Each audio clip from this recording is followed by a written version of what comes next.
And now, Giant Sports Talk Live. Here are your hosts, Eric and Glenn. All right, what's up, everyone? Welcome to a special edition of Giant Sports Talk Live. Got some breaking news. Just a short time ago, the Baseball Hall of Fame, the Contemporary Players Era Committee, man, that's a mouthful, selected one person to get into the Hall of Fame in the summer of 2026, and it's going to be Jeff Kent. How about that, guys? We got some special guests with us here today. Gary Mintz from the New York Giants Historical Preservation Society has joined us. He's a longtime Giants fan, over 50 years. We got, of course, Lou is back. What is up, Lou? Lou, we'll let you fill in and where you're at, what was going on with your absence. And then, of course, my buddy, my pal, Glenn. So we're going to sit here and talk about the election. Also, guys, we're going to have another special guest that's going to join us a little bit later in the program. Marty Lurie will be joining the program, and he will give us his take on the ballot of Jeff Kent getting elected. So, Glenn, what'd you think, man? Well, you know what, Eric, I have a long time said this is long overdue because Jeffrey Kent, look at the numbers, Eric. Approaching 3,000 hits. He finished with 2,461.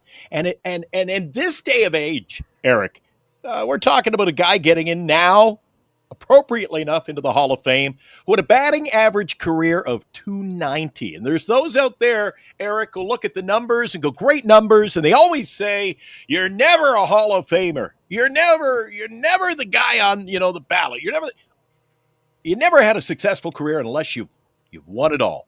He's a World Series champion to boot, Eric. This is long overdue, and I have long time been a proponent of him getting into the Hall of Fame. Today is a magical day, and it really kicks off the winter meetings for us in a big, big way. Right on. Lou, it's been a little while. Fill Lou. us in. Let us know what's going on. Tell me what you think about Jeff Kent. I think what was great about Jeff is he was his own person.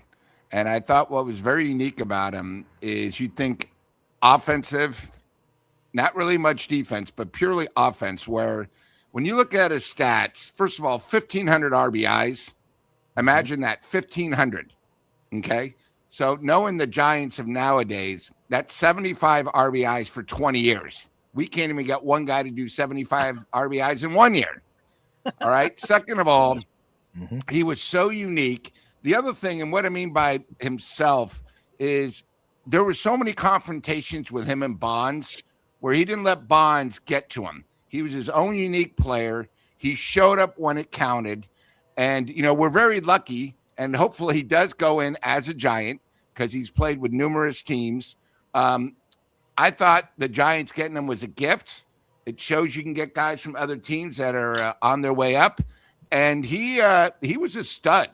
He was a stud on and off the field, and very happy for the Giants. I know, Eric, you're going to talk about it's been a while since we've had somebody actually go in the Hall of Fame, and well-deserved. I'll leave it at that. Well-deserved, because I know we'll go over all the stats and everything, but I thought he of the 12 guys, I would have maybe had him and someone else, like Dale Murphy, who I thought was really a face of the Atlanta Braves. But, hey, they only chose one. They chose the Giants. Giants are in the news for the right reason. I said that to Eric on the show the other night. I brought up the same name. I said, look at an Atlanta Brave like Murphy. The two of them, blue-collar players. And they remind me of my pal, my good friend, Matt Stairs, Eric. They brought it to the field, man. They left it all out there. They got the job done. And as I mentioned, you get a guy who won a World Series. Even though he played a little bit with the Dodgers, that's okay in this realm of conversation. The guy was a winner, and I'm really happy for him. Eric, how do you feel? Oh, man, it's awesome. Awesome. He's well-deserved. He should have got in even before the Contemporary Committee. Honestly, he should have. Because, look, he had anything over his head as far as PEDs. That's a big thing. No scandals. The guy went out there. But look, was he known for a glove? No, but, wow, that guy can hit. Marty Lurie, we talked about it on his show, right? The guy had better numbers than Rogers Hornsby. I mean, you're talking about some really good players who are Hall of Famers, and he's not in the Hall of Fame, and that's absolutely ridiculous. Real quick, little bit of housekeeping. Aaron had an emergency appendectomy. So again, I hope you're doing okay out there, Aaron. He's hanging out in the hospital, man. But Aaron has lost the appendix. He has lost the appendix. So, hey, buddy, I hope you're Aaron feeling lost. better. I know they got you up on some good drugs, but let's get to Gary. The Gary, show's always better. The show's always better, Eric. Gotta tell you, I am super stoked. This is long overdue. This is a great day for the Giants. Mm-hmm. There's without a doubt he's going in as a Giant. He had 6 years with the Giants, 100 RBIs in each year. I've been watching the Giants forever. Other than Will Clark, this is the one guy offensively. When they needed a clutch hit, I wanted Jeff Kent in there. He was a no-nonsense player. I think his fielding is a little, it was wasn't okay. the greatest, but he never really cost them any games. Turned a good double play. This is long overdue. And with this, you guys are out there. Lou, you go to the games next year, you'll see his number retired. They're going to retire his number. He's a Hall of Famer. Let's not forget. He's going in as a Giant.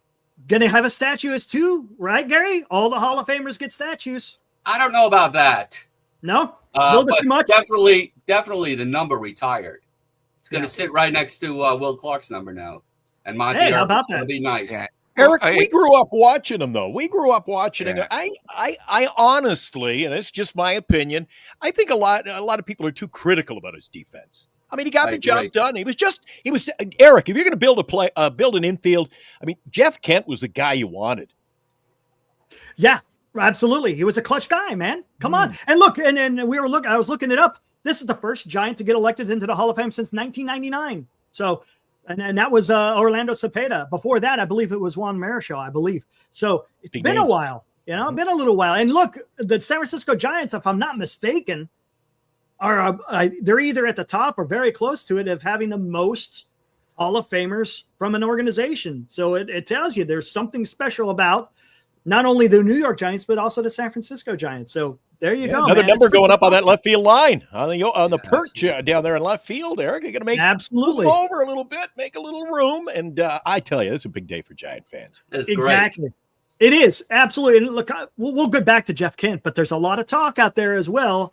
Barry Bonds did not achieve the minimum 5 votes, so he will not, in any way, shape, or fashion, ever be elected into the Hall of Fame. Never say Good, never. bad, You never say good- never. Oh, yeah. We might see Pete in there one day, so you never say never, Eric.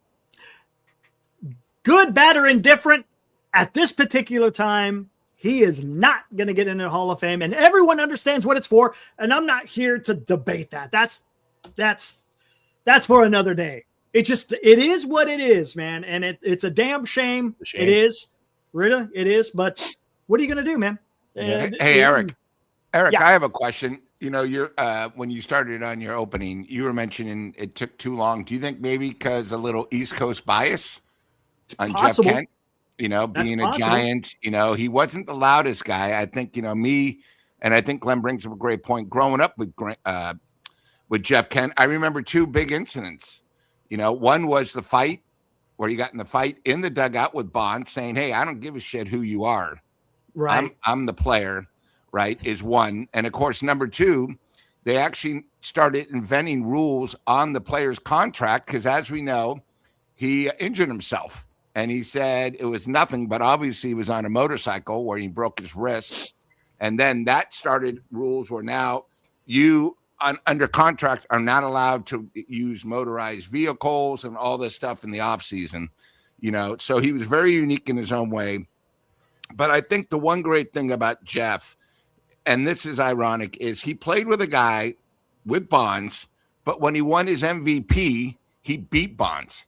So it wasn't like one carried the other or vice versa. They both carried each other and they needed each other, and I just think that's sort of ironic because a lot of people don't know when he did win the MVP, he beat Bonds, or Bonds would have been one of those where it would have been like, 4 straight years. But I think, very well. The thing about, like I said, think about Jeff is he was known for his mustache and his play on the field. He wasn't like one of these guys that had a lot of problems outside of the game. He showed up, and you knew when he was going to come, you were going to get a great effort. And I think that's one of the big problems now is we were sort of spoiled when we watch him. And I think that's the thing where people don't realize, We all talk like Webb. Oh, Webb's a Cy Young. He's not a Cy Young. He's a solid number 2 pitcher. He's not an ace. This is a Hall of Famer. So when you look at the Giants and you look at guys like Chapman at third, he's not a Hall of Famer. Okay. This is what it takes. It shows you how good these guys were performing. And I think the other thing about Kent, it's just look at his stats, and Gary brought this up as a Giant. Pretty amazing. If you look at his stats, every single year, he was always over 100 RBIs. He was always close to 30, 35 home runs. He showed up. And he didn't show up for 1 year. And the reason why I bring that up is we all talked about Adames last year. He showed up 2 years ago, and it was a contract year. Okay. Kent showed up every time as a Giant. We were lucky to get him. We got 6 years of an incredible ball player, and that's why he's in the Hall of Fame. You know what, Eric? Hey, guys. Eric, you and I bring this show to the people, to the fandom of the Giants, right? But I think the glue that brings this whole thing together is great guests like Lou and Gary, and we got to roll out a red carpet once in a while too. Absolutely. And now, another special guest appearance on Giant Sports Talk Live. The man, the legend. All right. There he is. Hey, Marty, how's it going? Well, very good. Lou said it perfectly. I came in the middle of that. Lou always nails it. It's great. Look, we said this last week that he was the most deserving of the crowd. And as I'm sitting there watching him, I just thought to myself, with all the trade rumors and all the stuff about the Giants, give me 9 players like this guy. Give me 9 like him, and I'll take care of business. And that's what he did. He played the game the right way. He drove runs in. He hit home runs. The trade, it was Brian Sabean, an idiot. Come on. Remember the trade? And he was vilified for Matt Williams. And the trade that happened.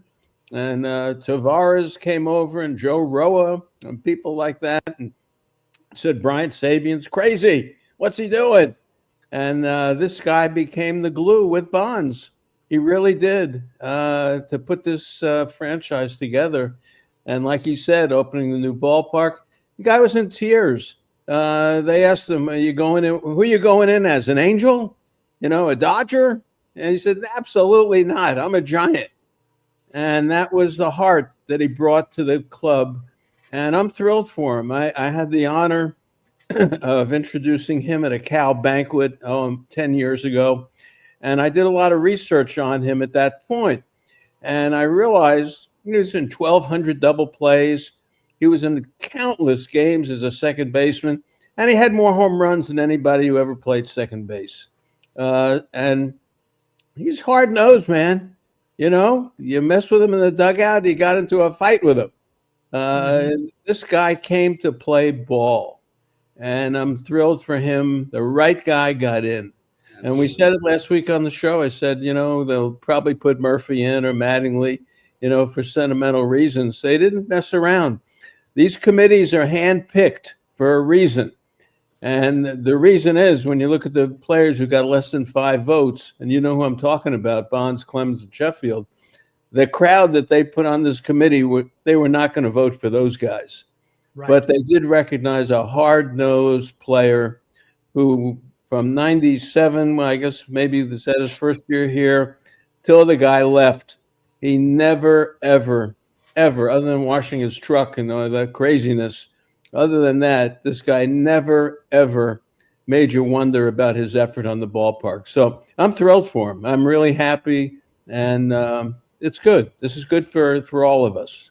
Eric, in the last show, when we prognosticated about this coming to fruition, and I brought up some of the other Hall of Fames, you know what, Marty? You talk about the joke of what is, the absolute joke of what is an entertainment Hall of Fame. That's the Rock and Roll Hall of Fame. You've got the NHL and the NFL, but this is the toughest one. This is where the cream rises to the top. This is where they have the best in there, and I got to applaud them for that. Well, they scrutinize you. Look, and Josh Rowich made a point of giving the criteria, and you hear the criteria: character, contribution to the game. This is that one institution that we have left. That I said this on the show. You did. The one institution that we have left that we can put on a pedestal and say, with all the nuttiness going on in the world and everyone you see, no matter who you believe, right or left, this is the one spot where we say, you got to have some purity to get in. And this is the one spot to do it. And Kent, he fulfills it. It's beautiful. And Marty, how about this? He should have been elected before coming to this committee. No, I mean, what do you think was the reason why he was left off? On the outside looking in, as far as the regular voting is concerned. I mean, he had the same numbers as he did now. Was it the competition? Was it the association? Maybe because he was playing, even though there was nothing about him using PEDs. What do you think was the reason why he just couldn't get in on a regular vote? Good question. Maybe the metrics were coming into play. Was he that good as a second baseman and all that kind of stuff? He was not. He wasn't a friendly guy. It wasn't like Bonds. He would blow you off, but he wasn't. When you talk to him, you were talking ball, and maybe that turned some of the voters off. It's a good question. It really is a good question, and probably should be answered by some of the people who didn't vote for him. Absolutely, Gary. I mean, here we go. I mean, this is something special. You already got your room booked, right? Every year, guys, I'm hoping that some Giant gets elected because I always rent out a room in Cooperstown. And sometimes I just go because somebody's great. But the last few years I've been going, renting the room just in case. I thought Bruce Bochy might get in, but then he came out of retirement. But this year, I rented the room. And I was hoping for this day, and I am super pumped to be going up to where baseball lives in July because Jeff Kent is so deserving of this. He Marty said everything perfectly about him. Hard nose. He hit a home run. He didn't do any of this dancing. He put his head down and he circled the bases the way the game should be played. Yeah. And like I said, other than Will Clark, have I been watching the San Francisco Giants? That's the one guy I wanted up in a clutch situation. He was terrific. And I really feel his fielding was underrated. He was more than adequate. Didn't cost him any games. But he's known for his hitting. He had 8 out of 9 seasons with 100 RBIs in a row. And the one he didn't have, he only played 130 games because he usually played 150. I think he would have got 7 more RBIs in 20 games. So this is a great day for San Francisco Giant baseball. And I am so happy that Jeff Kent got in. It's awesome. And I tell you, here it is on the eve, the winter meetings of, whatever the Giants are going to do. And it's great to see, to kick off the winter meetings with seeing a former San Francisco Giant to get elected to the Hall. Go ahead, Marty. Yeah, I was going to say, if you look at 97 through, the period of time that he was there, the team was very successful. They ended up in the World Series, they had a couple of playoff teams, and they got knocked out a few times. But other than Kent, who are we talking about that gets in? I mean, Bonds, of course, should be, but, he's in a special category. But, Kent was the guy. Mm-hmm. He was the guy, and then this team did win. They did win, and they had some good pitching along the way, but Kent was the guy. And I just think when he struck out or made an out, he put the bat down and put his helmet on the plate, and he went away. And he just talking to him over the years in spring training when they bring him in as to work with some of the players. And they haven't done it in the last few years. Once Farhan got here, they stopped doing it. But I hope they bring him back again. And he gets to be around the players. He just brings a class to the organization. And when they asked him what he was going in as, I thought he was just going to break down. When he started talking about Dusty and the ballpark, and you might as well just put Giants all over him. And it was cool. This is a good moment for the Giants. That's great. No theatrics, No theatrics. Lou, you saw it firsthand. You've been a season ticket holder for since they came to San Francisco. You've seen a lot of baseball with Jeff Kent. Give us your thoughts on what it was like to go to a game and watch. Well, you got to remember the Giants. Jeff Kent go out there. And look, and here's another thing. He wasn't your like prototypical looking second baseman. No. You got to remember, I've had basically the same seats, third base, and the Giants, when they played at the Stick, were in the first base dugout. So, I used to be able to watch a lot. I just thought what he did is he knew baseball was fun, but it was also a job. And he didn't really let anybody get to him. He realized it was an honor to play for the San Francisco Giants, which I think a lot of people take for granted. He knew that at times, without him being his best, Bonds couldn't carry, and he tried to convince Barry, hey, both of us need to work together or we're not going to get to the dance. And I think that's where he made himself better and just an overall great Giant because, second of all, he was a very tough out. It wasn't like he struck out a lot. He was one of those guys where when he hit the ball, it had that special sound, and you don't really see that from guys that don't hit 500 homers, but I think the key thing about him is he was, again, consistent, RBIs, doubles, triples, and, the Giants, again, very lucky because of the trade, which I know you guys will go over more about, but he was a great Giant. And I think Marty brought up a great point. We haven't had somebody, since, 2000, and I don't know who's going to really get it next. I mean, I think one good thing about this is the Hall of Fame sort of took a step back with some of the recent classes of who they let in, where I don't think some of the guys really deserve, because the Hall of Fame is Hall of Fame, the best of the best. And they finally made a great statement saying, hey, one of the greatest second basemen of all time, he deserves to be a Hall of Famer. And I think, they did a job well done. And if I remember right, I don't know who he's going in with. Is he going to be solo? Because I don't know if any of the guys... They're going to vote and then reveal it in January. Oh, in January. Okay. Yeah. Okay, because Marty made a great point regarding that team. But, in the future, Marty, I feel that Dusty Baker is going to get in, and it would also be as a Giant. Yeah, no, Dusty would, like Bochy will. But, you look at the players, though. I mean, no players. Give me some players from there. Rich Aurelia, guys, Kenny Lofton and Ellis Burks. They were solid players. Don't forget, Kent went to Cal. He was a shortstop at Cal. When he got into the big leagues, he was, a third baseman? And I think someone commented on the anonymous. Yep. About that. So he was a third baseman. He was a shortstop. And then they traded for him. And I got to go back to the trade. I mean, Brian Sabian has got to be sitting there feeling pretty good tonight. Absolutely. It was the beginning of his era. Remember the flack that he took for trading Matt Williams, at that point?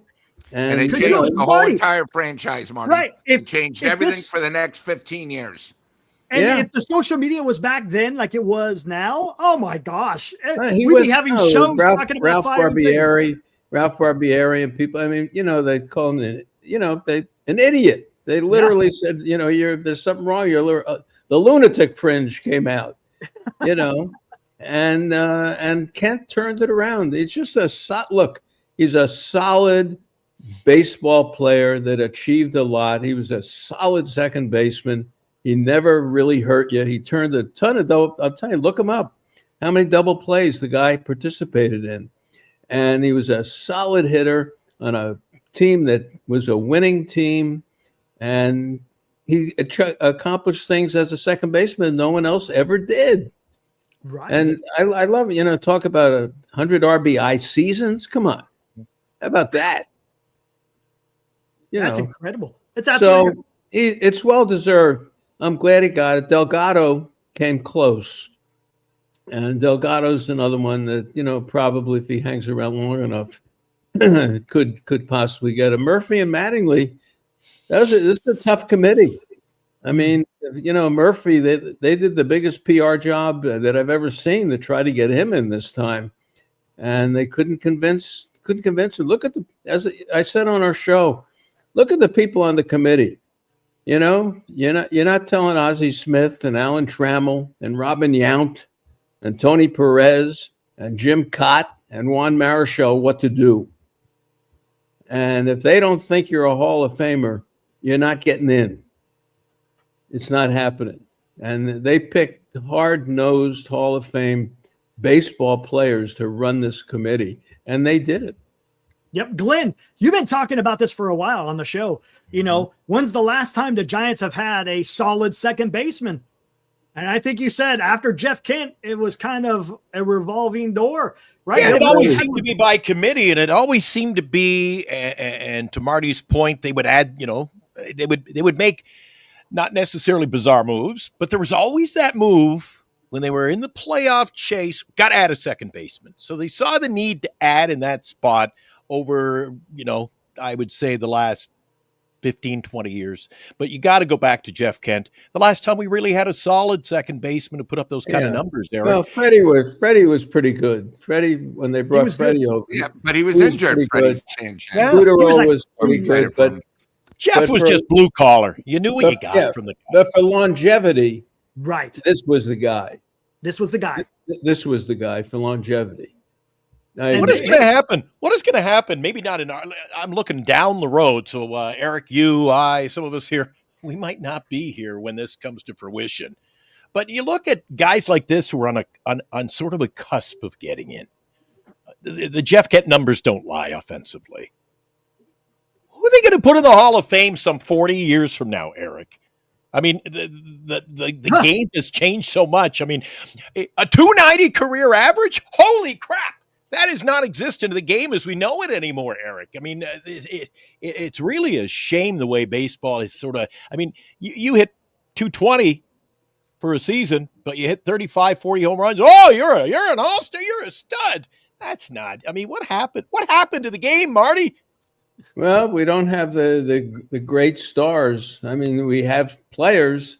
I mean, but you're talking Mookie Betts, Freddie Freeman, guys like that are gonna get in. I don't know. It's a different group because you don't need 500 home runs, and you don't need 3,000 hits, and you don't need 300 wins. So if you're marketed properly, and if your Jaws and WAR numbers add up, you're going to have a shot to get in, and that's the way they're going to look at it. It's no longer the icon of the game. You know, the Stan Musial, the guy you look at and who dominated, you know, the league for 15 years. It's not that way anymore. And the steroid guys really ruined it because those guys should be in. A-Rod is a Hall of Famer. Manny's a Hall of Famer. Bonds is a Hall of Famer. Clemens is a Hall of Famer. Sheffield is a Hall of Famer. Palmeiro should be a Hall of Famer. But the guys who had all the big numbers ended up being steroid guys. Yeah, I mean, you said it. It just contaminated, if you will, the pool to be able to draw from. But here's another thing too, Gary. I mean, you got to book a room next year as well. Buster Posey, right? Next year, 27. Yes. So that's a slam dunk in my. He's first ballot. Well, it should be, but it should be. Let's put it that way. But you know, you got to deal with Yadier Molina and things like that. But yeah, Posey, for what he accomplished, you'd think he should be. But again, Gary, you look at the numbers; they're not Carlton Fisk numbers or Gary Carter numbers, Yogi Berra numbers or anything like that. But as Lou says, you could take all that, but he's got 3. And exactly. You guys live out there. You never took the champagne in until he arrived, and then you got 3 with him. And as good a defensive catcher he was, I always thought they looked at him more as a hitter, but he was the quarterback of the team. He was incredible. Well, that's it, right. Gary. As the years go on now, you realize how important he was to the team because you see the job he's doing now and the way he stepped into it. That's the way he was then. And now we're seeing it. We're really seeing more of the personality.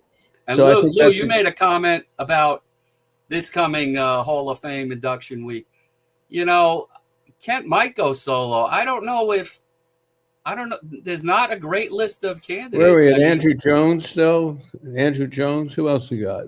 Carlos Beltran, Andrew Jones. Beltran. Yeah, Beltran probably is the one. Because Gary and Marty, to me, growing up a Hall of Famer was such a special player. I mean, Yeah. the last couple of years, except for Ichiro, I don't think any of those guys deserved it. Scott Rowland, are you kidding me? He's not a Hall of Famer. I mean, you know, and that's what I mean by they took it down a little bit. I mean, again, growing up, you know, you knew who the superstars were. When Mel Allen would mention you on Twib Notes, you knew you were pretty special. And it was one of those things, those were the players that you went to go see, you know, and especially, you know, growing up with the Giants, like, you know, I never got to see Mays because, you know, I was a little bit too young. But, you know, when I saw McCovey, they had that stature, you know, sort of like right now, obviously with Ichiro. I mean, not Ichiro, but Ichiro was still so special. But I'm thinking of Ohtani and Judge. They're the people where you stop to watch. And it's one of those things. And, you know, again, it's just one of those things where they give you the feel that you're seeing something special, unique, that you don't mind paying to see them live. How about Bryce Harper, Lou? Where do you put Bryce Harper? You know, he's right there, but I don't know if he's a Hall of Famer. Because I'm going against people. And again, I think, you know, I'm looking at Buster, Harper, you know, Manny at third. I don't know. To me, you just got to do a little bit more. Now, Buster with the 3 championships, hey, you're in. I have no problem with him. But really, you know, except for maybe, I mean, I'm looking at just other Giants. You know, is the Freak a Hall of Famer? No. You know, I mean, he's had great stats, but to me, you know, he does. I mean, he's Mad Bum with the most incredible thing. Is he a Hall of Famer? To me, a Hall of Fame is the creme of la creme. So the only guy you could argue is Bum. Yeah. Bum, you could argue.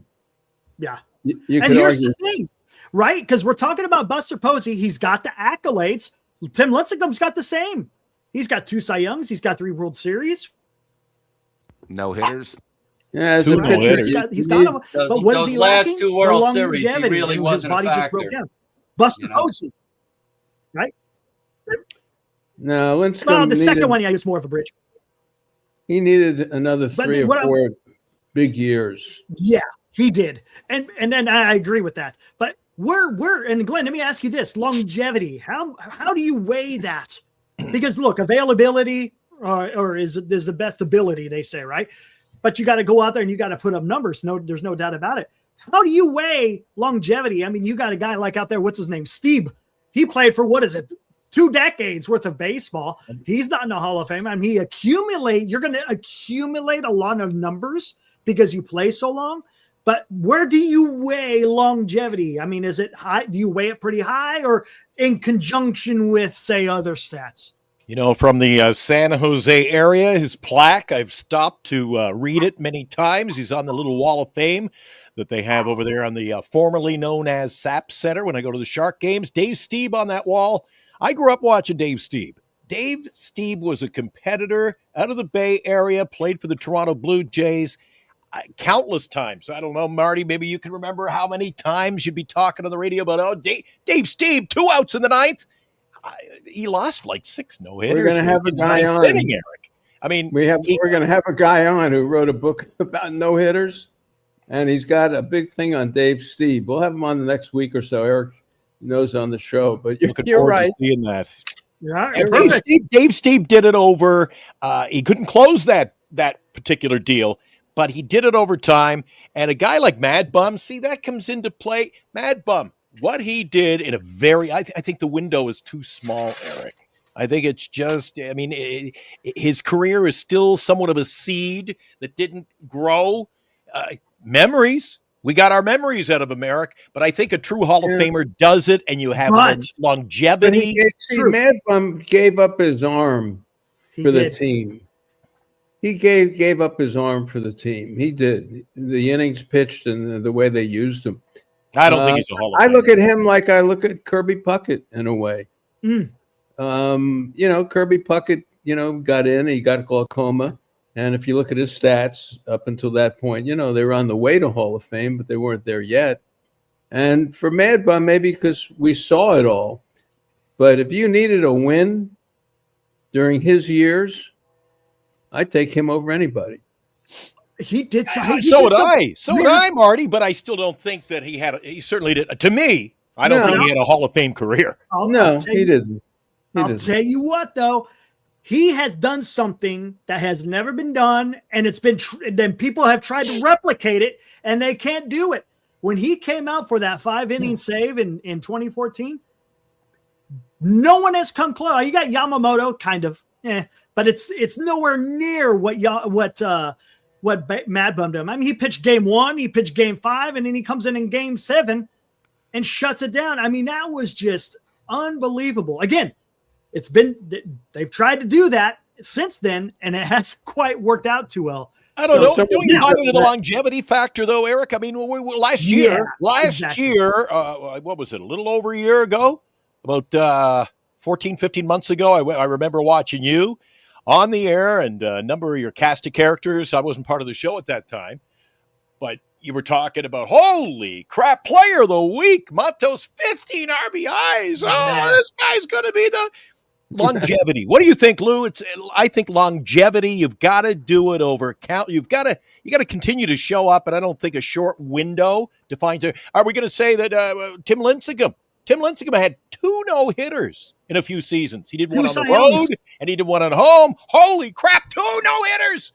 Should he be in the Hall of Fame? No, he didn't have a Hall of Fame career. A career is not a short stint. A career is longevity. Right, Lou? Look at Johan Santana. Santana was the same way, the lefty. He did what Lincecum did, but he got hurt. No, you're right. Matt Cain. When you look at the 10, 12, 14, it was pitching. I mean, the defense was good, and, the having Renteria and Uribe and Panic and, there were the way fillers. They played. Pieces that fit in the puzzle.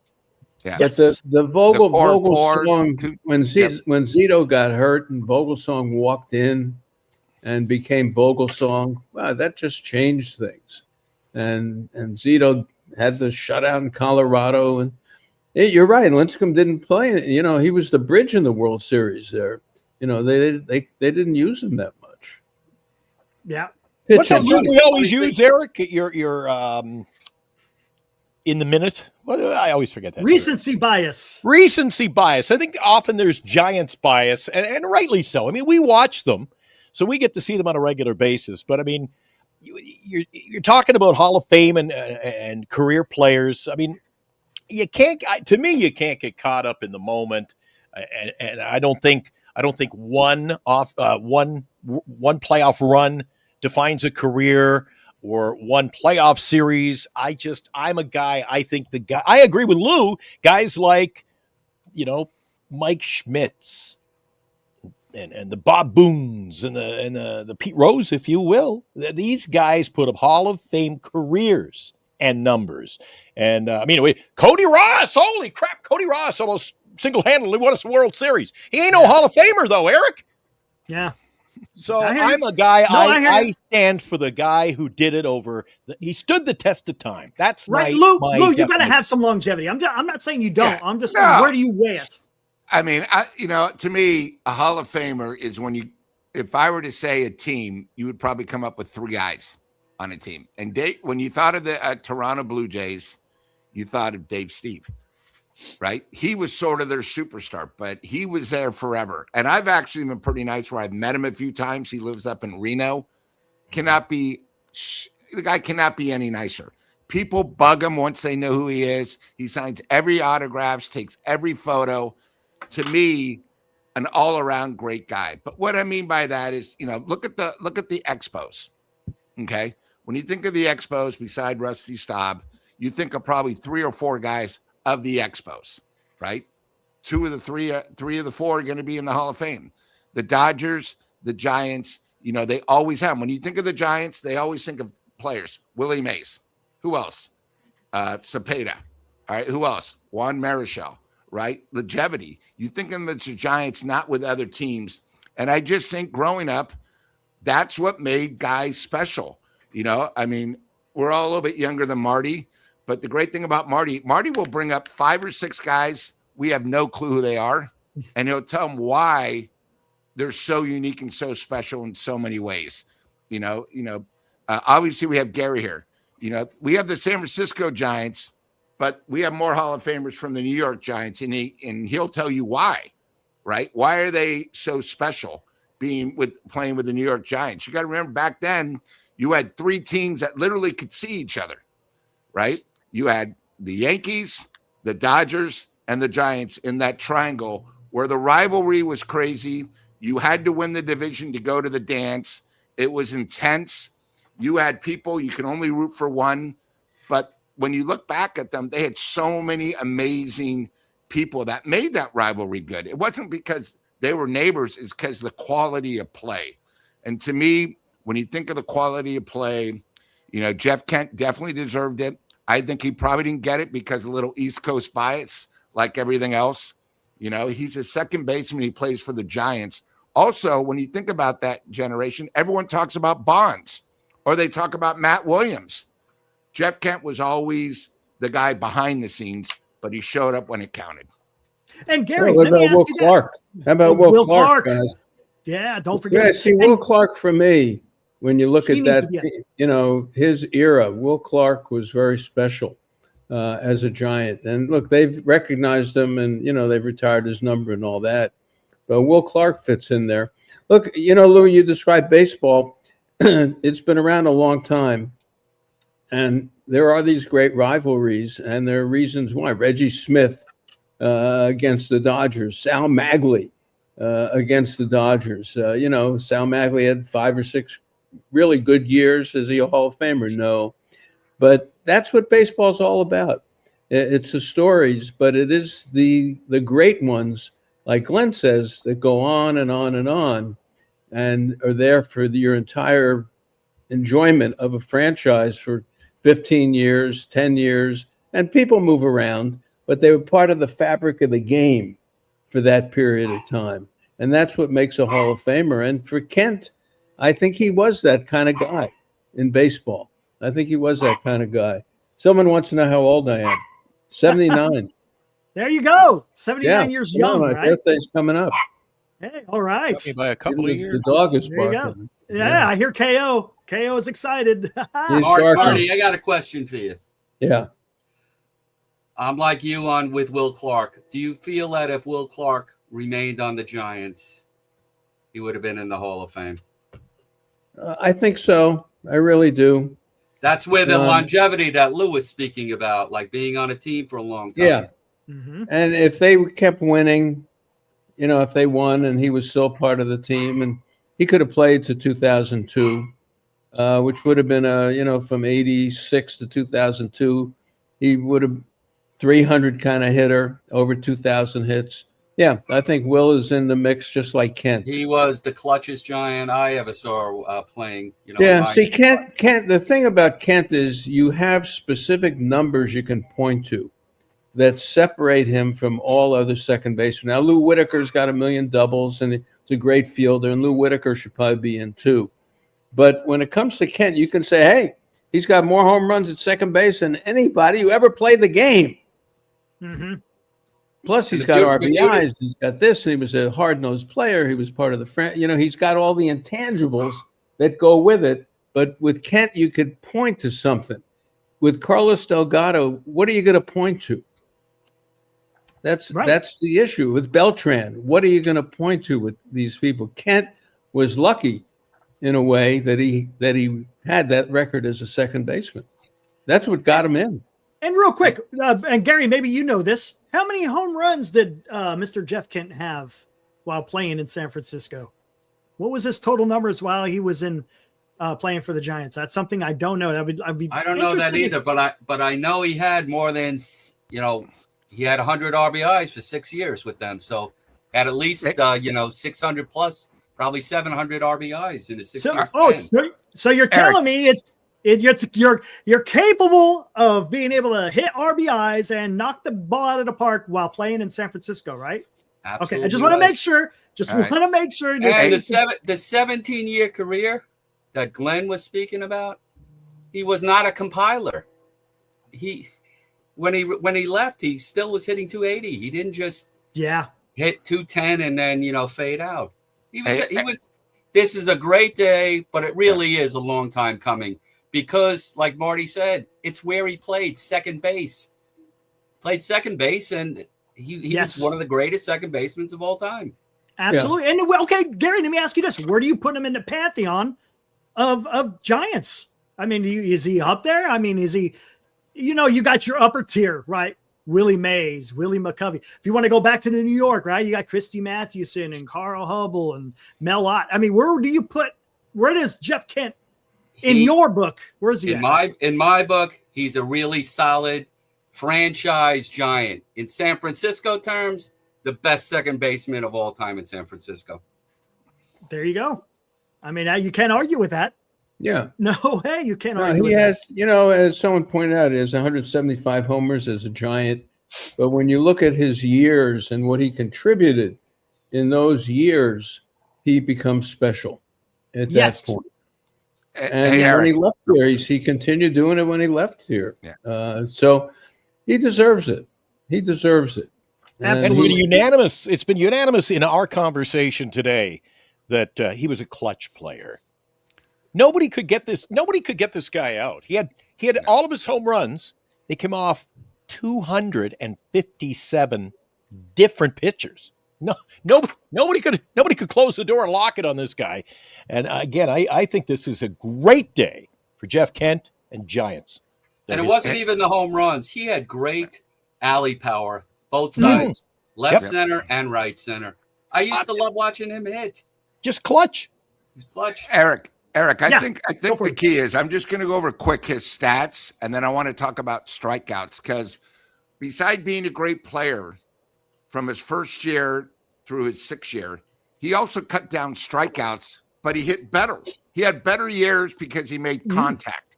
We talk about the Giants right now. We just wish guys would make better contact in clutch situations. So I'm just going to go over that. So remember, he got traded for Matt Williams.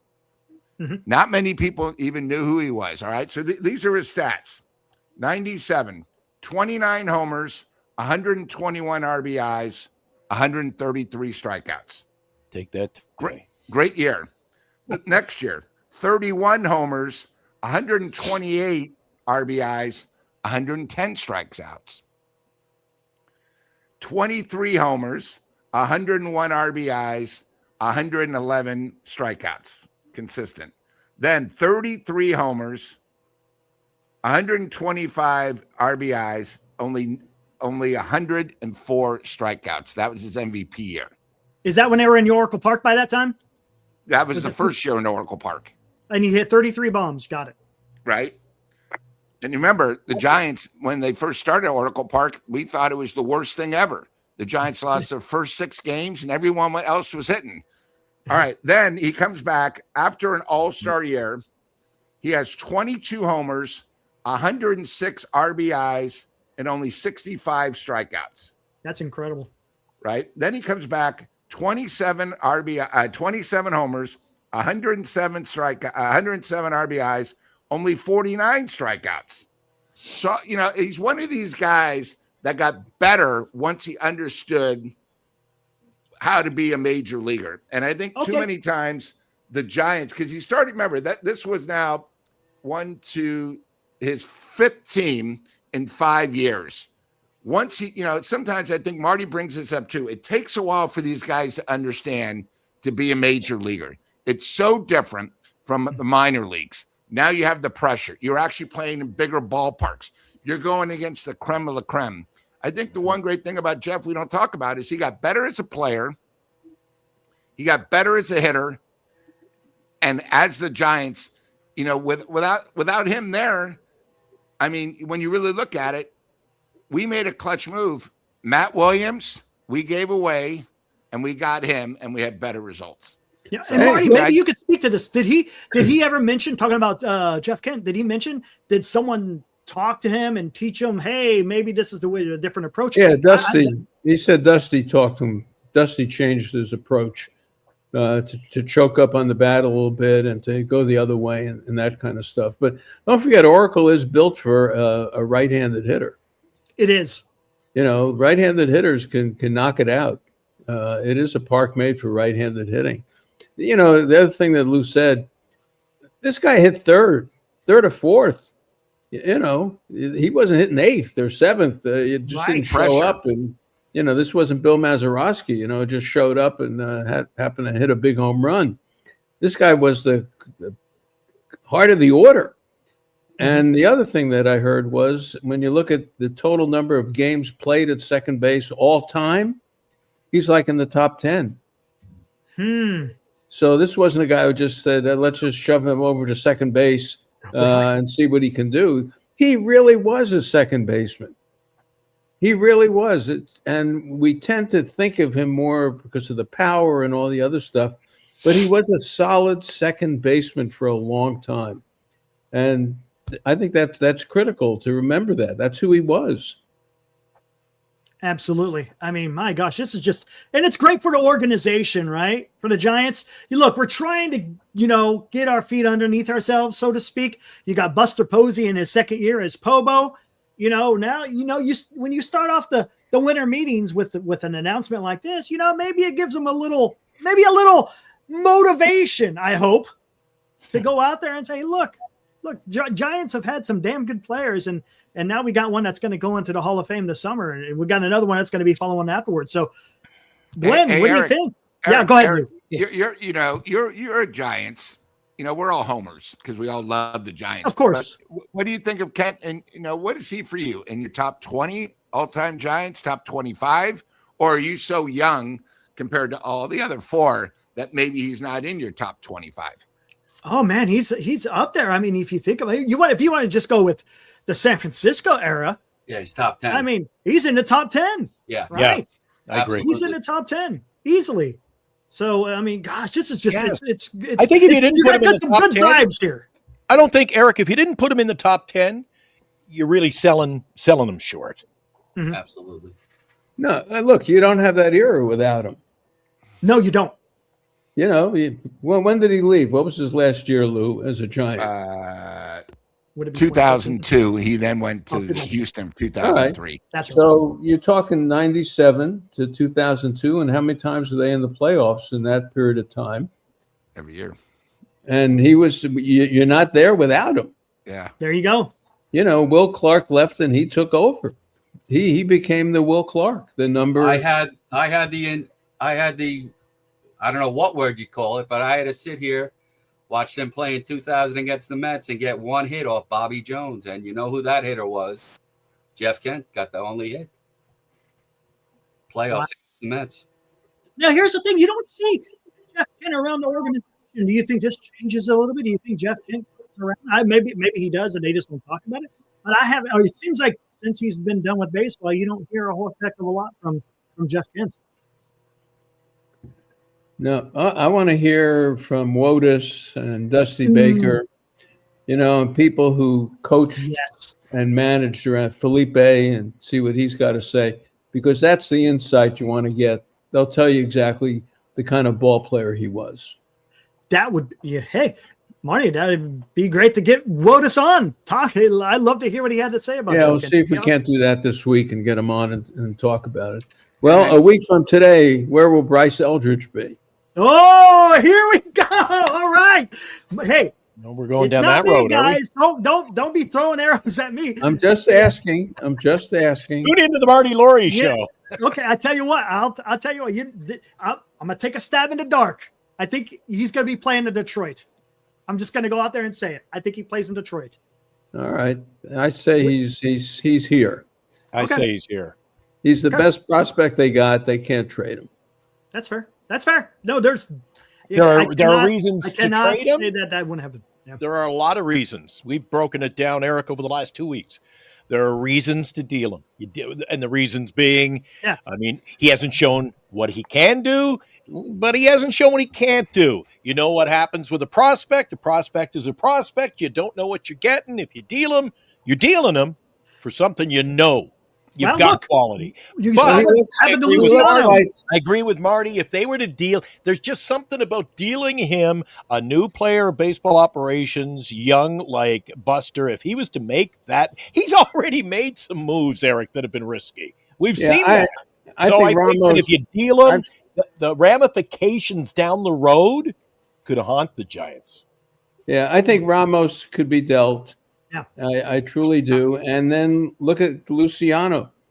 Yes. I'd rather Eldridge's arc at 20 and Luciano's arc at 20, very similar, but Yeah. Eldridge looks better than Luciano ever did. True. Luciano, he kept waiting for that to happen. This guy has actually hit home runs and actually shown the ability that, a good strike zone and all that. So he's better than Luciano was at the same age. Eric, But there's also, hey, let me ask real Marty. quick, Glenn. I mean, Yep. look at all the draft picks that we've had. They really haven't pan as far as the Giants. Now, look, they don't always pan out, but the history on draft picks hasn't been exactly there, right? With Luciano and you got Matos and Tyler Beatty, Kyle Crick, Joey Bart, Christian Arroyo. I mean, you could go down the list. It's not exactly a successful adventure for the Giants in far as their prospects, but we'll see what happens. Gary, where do you think? Where's Eldridge? I'm really on the fence with him, mainly because of what I've seen from Matos, Luciano, McRae. That being said, I kind of agree with Marty. He's only 20. I'd be scared to deal somebody who might hit 40 home runs a year from now. Yeah, I agree. Yeah. There's also the risk. I'd like to get Marty's take, and I know Lou will have a take. He can jump in as well, Eric. If I could ask Marty, kind of a bone of contention on Giant Sports Talk Live the past 2 years. A guy like Luciano, you gave him away. What is this holding on to players until their value is, and then somebody else is either going to give him a shot and may benefit from them, but you got nothing. Look at last year's trade deadline. You had Snell. You knew what was going to happen. Everyone in the room knew what was going to happen. Oh, we got to hold on to. You can't move them. And we end up with these players. We get buckus for them. I don't like that, Marty. Yeah, I'm with you. You can't be afraid to make moves. You can't be afraid to do it. But Luciano never had a position, which was the problem. His defense killed him. The bat. I always thought the bat. Look, I'll still say it. The bat's there. That bat is going to play somewhere. It's not Joey Bart's bat. It's better. But he never could get a position to play. And then the thing with Snell, it's, they're on the cusp of playoffs all the time. And you don't want to give up this guy, and you don't want to, make those kind of moves. And that's the way the Giants run it. But Posey is a new man. He's a new man. This week will be so interesting for the Giants to see what they do, because they know that they need help at a number of spots. They've got to go out and do it. So let's see what happens this week. I don't like the fact you have a team that oh God, we could do another 3 hours. This is going to get slow. You got a team that chases the playoffs. Sometimes admitting defeat and saying we're going to miss the playoffs to make the team better for years to come. I don't like this chase the playoffs, and I always call it plug in the dam and let's just get in. I just want to see a better product on the field day to day, month to month, and year to year, and make this a winning organization, not just sneak into playoffs. Well, we'll see. Let's see what Tony brings to the table here. I love having Wash here. I love the way he approaches baseball. Let's see what they do. That's the beauty of baseball. Yeah. And Marty, what other organization has 4 former managers that are part of the? You got Jace Tingler, you got Warren Washington, Bruce Bochy, and Dusty Baker. You got they're surrounding Tony with some guys, right? Yeah. Unfortunately, they can't surround him when the game's on the line in the 7th inning. And there you go. That's going to be. I have to figure out. As Eric says, the manager's not out there on the field, right, Eric? That's right. Lou, where's Eldridge? Yeah, we got to get Lou's take. I think the one thing about Eldridge, if you can, first of all, let me ask you this. With Eldridge next year on the team, are the Giants better? To be determined. That was do we quick. know? No, I'm just saying honestly, But if you have an don't know. opportunity to trade him to make the Giants better, Correct. you have to think about it. We just talked an hour about Jeff Kent, where the Giants made a trade that they absolutely loved with Matt Williams. They loved him. And look what happened.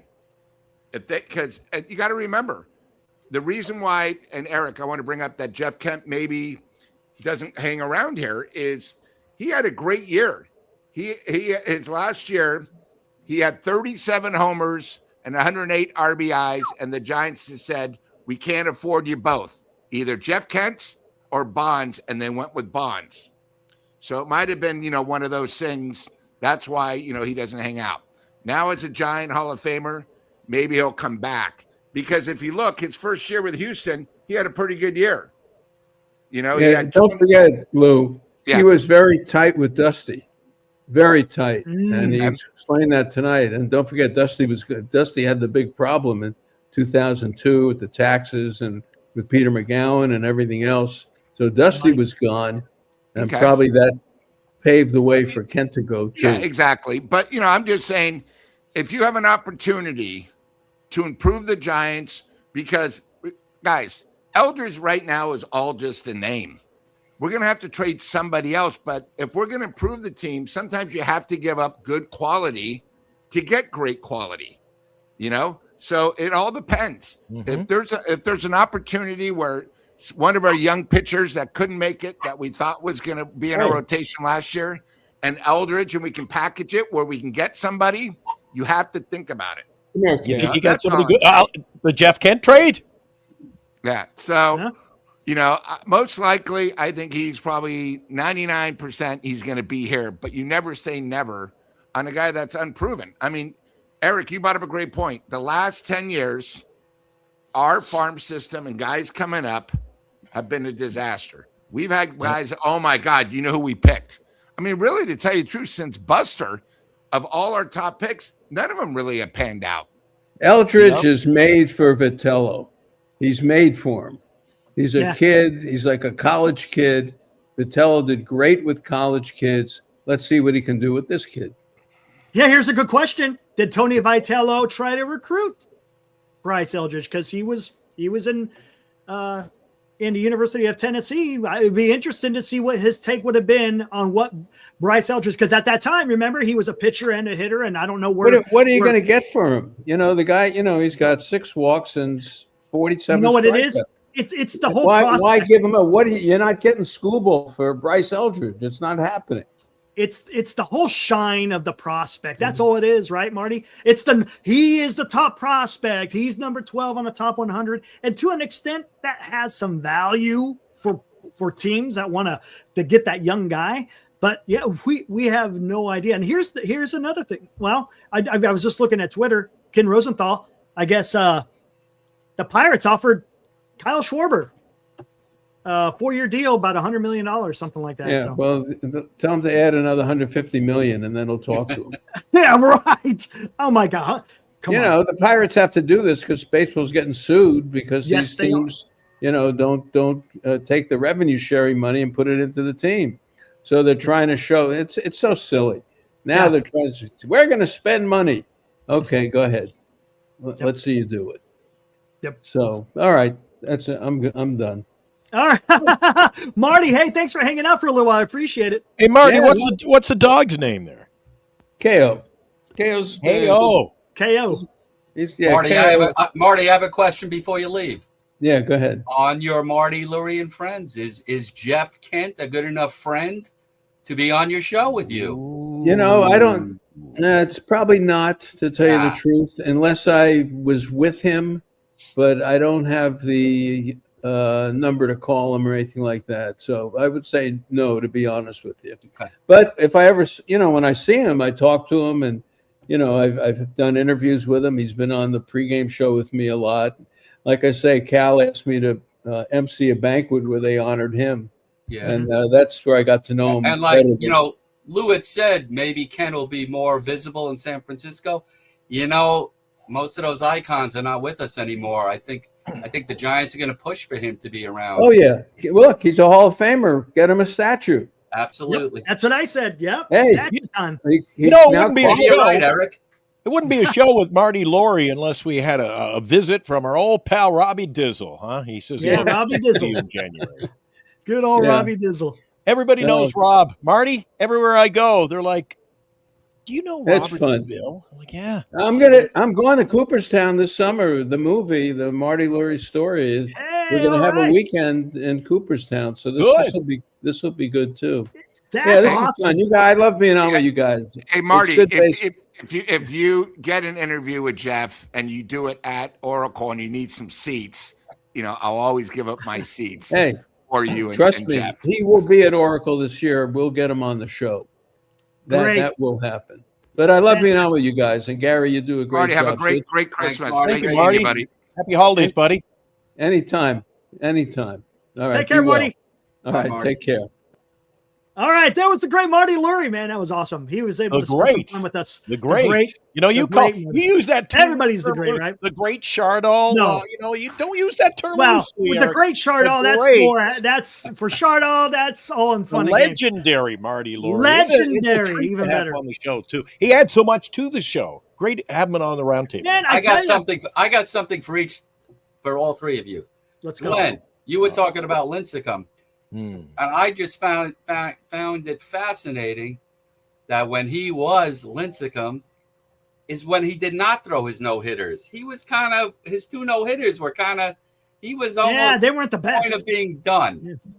And as far as Lou goes, Lou, you mentioned Scott Rowland. I would have taken Matt Williams over him in a heartbeat for the Hall of Fame. Yes. And Eric, I got to sit here in New York listening to Don Mattingly's name for the next 2 weeks. And I am just going to be smiling.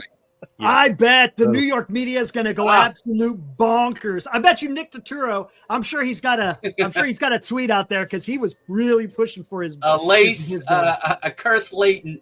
Yeah.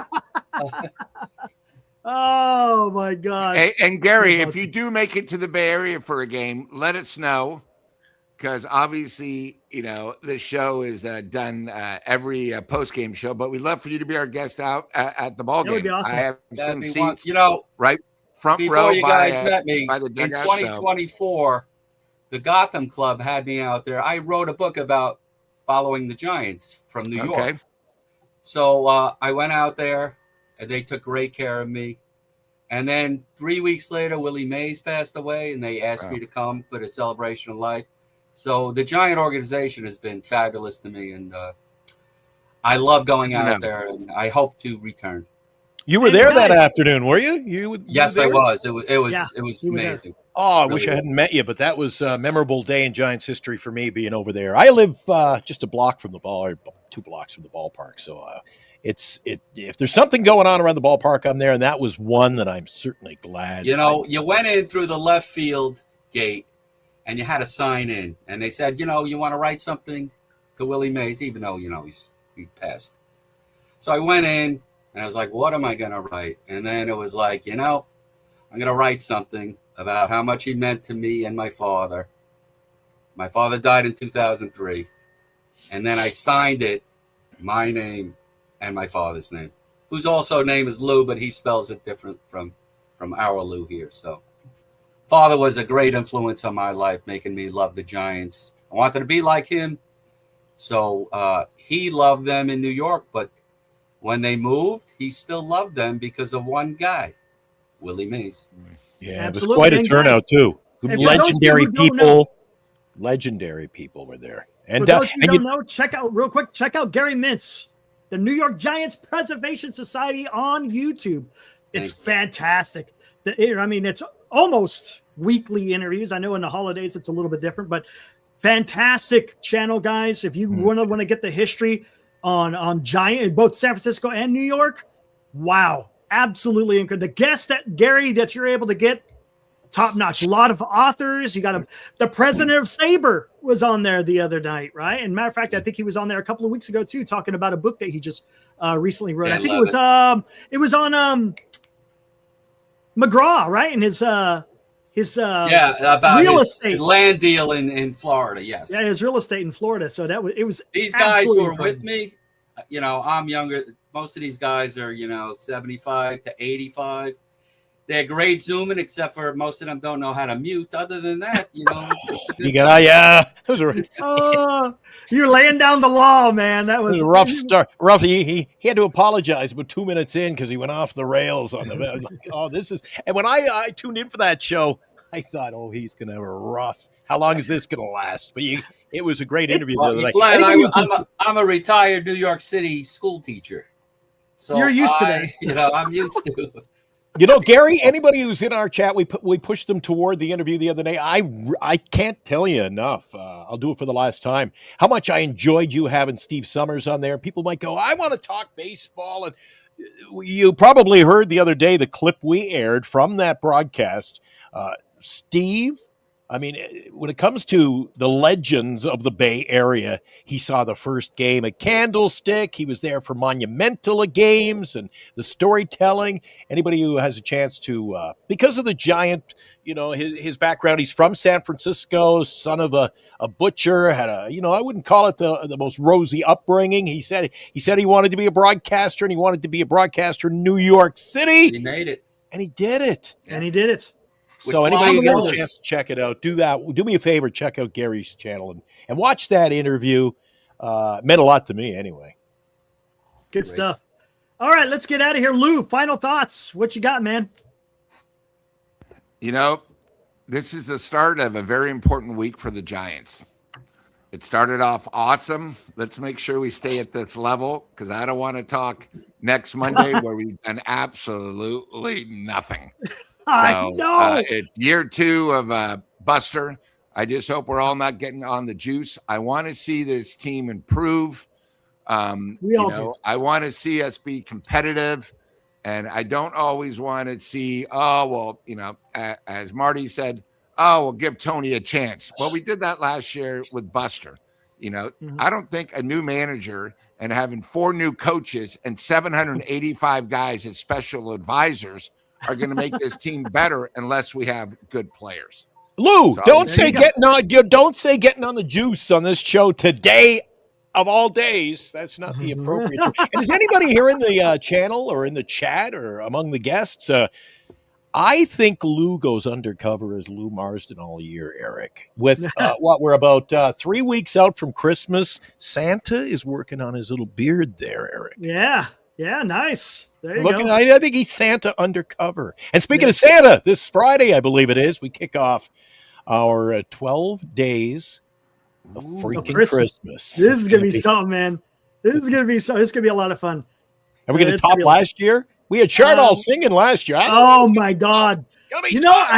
We haven't seen Chardall in a while. I don't know. He's gone MIA. Maybe because we ban him again. He's been, he was on the naughty list.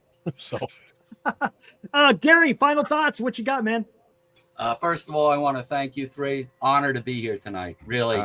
Appreciate you. Very nice. Gary, you don't set your sights very high, but we appreciate that. I've been speaking to Glenn. I think by Friday, if nothing's done by this coming Friday, I'm going to be pretty upset. Yeah. Because, Lou, you gave it has to be done, and it has to be player-wise. Yes. And lastly, what a day to honor Jeff Kent. I mean, I am so looking forward to going to Cooperstown now, because I am going. Enjoy. There you go. You're going to have a few people out there to see. Marty's going to be. You're going to have to watch his movie. His movie is fantastic. Hopefully, it's the same week that when Marty's filmed. Maybe it'll be that same week. I don't know. Where can we find that, Eric? Where can we find that? Is that available on any? It's not Netflix, out yet. You got to see it. Yes, I we're did. Just the peasants. Yes. Okay. Yeah, it was awesome. Hey, Gary, how big is it? Gary, how big is this apartment? Because obviously, if Buster goes, maybe we might have to share a room with you. So just don't forget about us. I am staying 22 miles out of Cooperstown in a Super 8 in Oneonta, New York. There you go. There you go. Rosemont, we're going to do it. Yes, we're going to do a show Monday, Wednesday, or Monday, Tuesday, Wednesday, and then Friday, Saturday, Sunday, Monday, Tuesday, Wednesday. And then Friday, Saturday, Sunday, exactly. And we go through the 12 unless there's breaking news, I assume, right? Christmas means we got to actually work. So correct. If there's breaking news, look, we're going to have a show every night on Monday through Wednesday. But if anything breaks in the middle of the day, of course, we'll be here and we'll talk all about it. And yeah, that's what we do here. We talk. We talk a lot. All right, let's get the heck out of here. Guys, thanks for joining Gary. for a little while. Thank you. Great meeting you. You Oh, as well. I tell you what, again, thanks to the guests. Gary, appreciate it. Marty, he was awesome to be able to come on for a little bit. Again, talking about Jeff Kent, the newest member to be elected into the Hall of Fame. You'll see him this Sunday. Looks like he will be donning the San Francisco Giants cap. So that's going to be awesome. Good to Looking see forward Lou that. back with us too. Lou, Lou, Absolutely. get a shave, get ready. We'll have a busy week. And we will be back tomorrow night, guys. We'll do it all over again. Can't Let's wait. get out of Be here. well. Woo! Hey guys.